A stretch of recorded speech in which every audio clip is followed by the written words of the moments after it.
Hey guys, I'm Dov, and today I'm back with more Total War Warhammer 2 multiplayer action. We're here today with another community cast. This is one that Felcon had actually sent me a while ago, and I never got around to casting. So here we are. We've got FRANZ up against the Warriors of Chaos. Let's go ahead and have a look at the builds here. Free Company Militia up front, very interesting. We've got a line of Spearmen and Swordsmen, a couple Knights of the Blazing Sun, Demigryph Knights, including the Royal Altar of Gryphites, of course FRANZ up in the air, and a Jade Wizard, so very interesting build.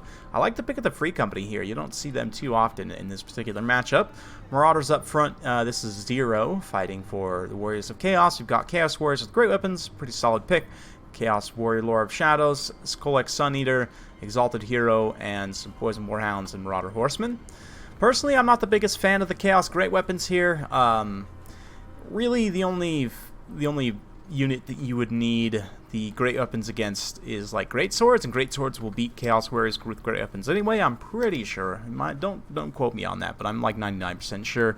So really, I think you can cheap out and go with the shielded variant. They have better melee defense. They're 100 points cheaper. They have a really good missile block chance as well, which can be very important against the Empire.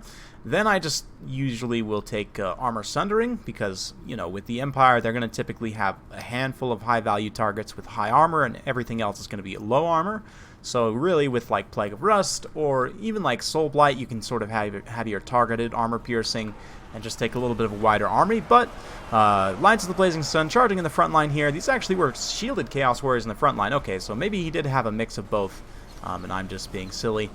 But yeah, FRANZ comes in, takes a few volleys, not really wanting to dive in too aggressively here, but a nice hit and run from those Knights of the Blazing Sun and Demigryph Knights in the front line.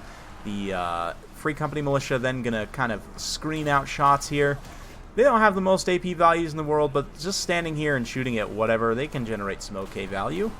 Spearmen moving in to kind of force a little bit of engagement here, and you can see FRANZ is pushing through very aggressively into the second line to try and get after KHOLEK. He is going to get hit with an enfeebling foe here, an upgraded enfeebling foe, so it will last quite some time. Obviously not wanting to get surrounded by Marauder Horsemen and everything, he is going to take off back towards his own lines. You can see the Demigryph Knights sort of forming up into a screening position here to help screen out those Marauder Horsemen and everything, so FRANZ will be able to get through. He did take quite a bit of damage, especially from like the volleys, from the throwing axes and the javelins and everything. Demigryph Knights are going to stand in here and fight for a little bit. It will be a little bit risky, but FRANZ, sensing a good engagement, turns around, pops his buffs, re-engages here, and that is going to be a really, really nice engagement for him. Looks like he's got Shield of Thorns as well as Earthblood, giving him physical resistance and healing as well, so definitely doing some good damage, even still taking some solid hits from KHOLEK, but also juicing up those Demigryph Knights, of course. They also got that Shield of Thorns, standing ground, Reichland, Runefang, and all that, so they've been able to tear apart a bunch of infantry here, and Marauder Horsemen and more, so yeah. You can see FRANZ again re-engages, this time maybe a little bit caught out here. KHOLEK suddenly is the one this time to maybe turn around and re-engage, but with the Demigryph Knights in station, they're going to be able to chase these Marauder Horsemen off relatively quickly. If we take a look back on the low ground, these Knights of the Blazing Sun have been trying to cycle charge. They have been a little bit caught up and are starting to get dragged down. Obviously, these state troops and Free Company Militia are going to lose pretty badly to Chaos Warriors, but you can see here how he kind of forced a little bit of a weird engagement with the Chaos Warriors so that the Free Company can then fire into the side. Again, they don't have the best AP values, but just through sheer volume of fire, they will be able to get enough damage done over a given period of time. So, yeah, if we take an overarching look again, FRANZ, these Demigryph Knights, the Royal Altar of Gryphites, and the Jade Wizards absolutely destroying that Exalted Hero, which is to be expected when he gets caught out like that. But Demigryph Knights, these other ones getting in the back line here, mixing it up with those Marauder Horsemen, they will be able to get some really good damage done. This other unit of Knights of the Blazing Sun, again, getting a hold of those Marauder Horsemen. Now with the Spearmen mostly gone, Chaos Warriors are probably going to get fixed on the... Yeah, they're going to get fixed on the Free Company here, and then I would imagine that the Knights of the Blazing Sun are going to want to come drop a rear charge here. Same thing with Karl. But the Free Company and Spearmen are suffering pretty badly. You can see a lot of the infantry support for Empire is gone. That being said, the balance of power pretty clearly in the Empire's favor at this point, as the Chaos Warriors are just starting to get worn out and worn down over time here. You can see the Knights of the Blazing Sun and Demigryph Knights again just catching out those Marauders in a good surround here, catching out these Hounds as well, It's going to be just a good situation overall. So look like they might be able to catch those hounds. Maybe not. But at the very least, the Demigryph Knights charging through Royal Altar Griphites, they look like they've got KHOLEK's number, perhaps, getting a little bit interrupted by those Chaos Warriors, but it's just a matter of time now.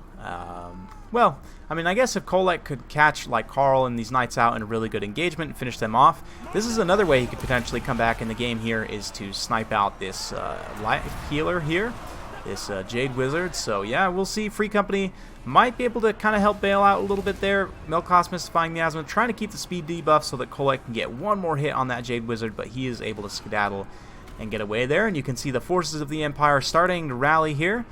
FRANZ drops down. This is maybe to try and pull KHOLEK away from the Jade Wizard, which it does. He does get a pretty good attack animation in on those Chaos Warriors, and then the Knights charging through are going to come support as well. So a beautiful cinematic shot. The Empire, hammer raised, fighting off this massive Shaggoth here. Knights charging in to take care of the Chaos Warriors around him. Doesn't get more epic than this, guys. Holy cow. A really nice Lord of the Storm there. Maybe not the best place, but did catch a few of those Knights. Maybe should have been a tiny bit closer. I know with a lot of those abilities there is actually a minimum range that you can cast, but it looks like the healer came back. Karl's taking a few shots there, but getting that healing, and KHOLEK's getting very, very low as well. You can see with KHOLEK dropping so low and the Blood Roar and everything, it's going to just be a huge leadership issue for the Warriors of Chaos, and as soon as he breaks, the rest of these units want to tear her out, and that's going to put a huge dent on the balance of power there. So very nicely played to Falcon and Zero both. It was a super fun game. Still going to be a little bit of fighting left here in the late game as Karl finishes off this disgusting looking sorcerer. Maybe. Warriors flee before the Knights of the Empire, state troops following up as well, and it will be victory very shortly. So yeah, very fun stuff.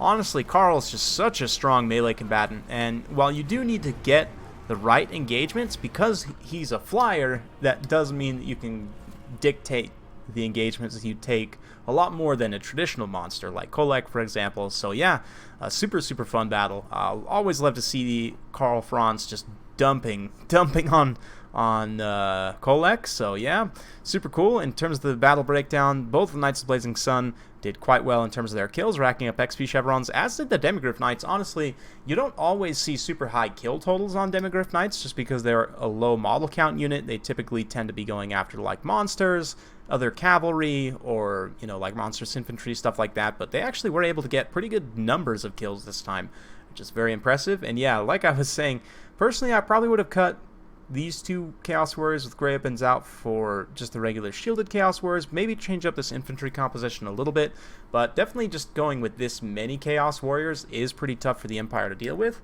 It's just a lot of heavily armored infantry. Unfortunately, I do think that KHOLEK and like even Big Bird here are just so risky to take now because Karl can just smash your face in so hard. Most of the time in this matchup, I've been rolling with Sigvald recently, just because he's snipe proof, I guess. he's relatively hard for Karl to just come down and kill really easily. So not necessarily easily with KHOLEK. I mean, certainly as we saw there, if KHOLEK gets a good engagement with the right tools, he can still beat Karl. But just because Karl's so much stronger now than he used to be and has really good support tools, healing and everything, it just really tips the scales in Karl's favor. Yeah, I already talked a little bit about the Chaos breakdown here. Let's go ahead and just have a look at that infantry composition one more time and see what we can't come up with. So if we go ahead and have a look here, Warriors of Chaos. So personally, I'd probably roll with 4 Marauders, just because Marauders trade reasonably well against Spearmen and State Troops. And then probably 4 Chaos Warriors with shields. Let's see here. Let's also grab Sigvald, Mr. the Magnificent here. We'll cut down some of his abilities. Of course, he's going to need the Mirror Guard to back him up. And that does put us at 5 Chaos Warriors, sword and board, but that's fine. We'll grab Marauder Horsemen. We're just going to get the non-armor piercing variant to try and save on cost, and we may upgrade those later if needed. You guys know I'm a big fan of the Feral Manticore, so we are going to grab just 1 for now. I'm going to also take Laura of Death.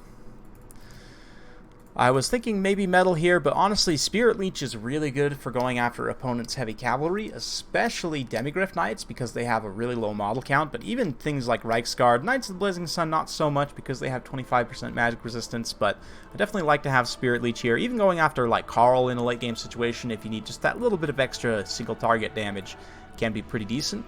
I will take also Soul Blight to give some armor debuffing potential for the front line. And I'm tempted to also take Fate of Buna, but that's going to be a little bit expensive, so maybe instead we'll just take Doom and Darkness. I don't know.